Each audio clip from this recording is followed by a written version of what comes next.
करावं, पण माझी तरुण पिढी बर्बाद व्हायला लागलेली आहे। याचा परिणाम तर काय असेल तर संगतीचा परिणाम। या गुणनिधीला वाईट पोरांची संगत लागली, म्हणून लक्ष ठेवा। तुम्हाला हात जोडून विनंती आहे या दासाची, माता माऊल्यांनो, पुरुष मंडळींनो, आपल्या मुला लेकरावर लक्ष ठेवा।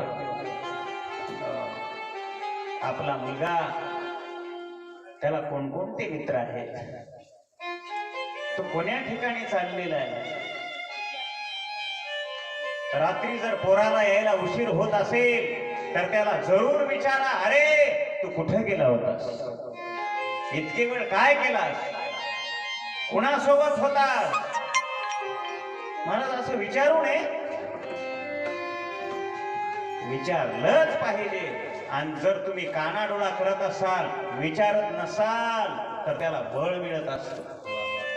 वरचेवर त्याचे अपराध वाढायला लागतात। परिणाम आपला पुत्र राहत नाही, तो गुंड वृत्तीचा होतो।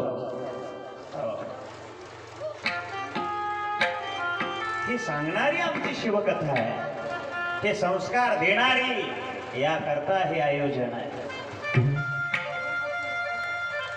माता मौल्यांनी लक्ष ठेवलं पाहिजे।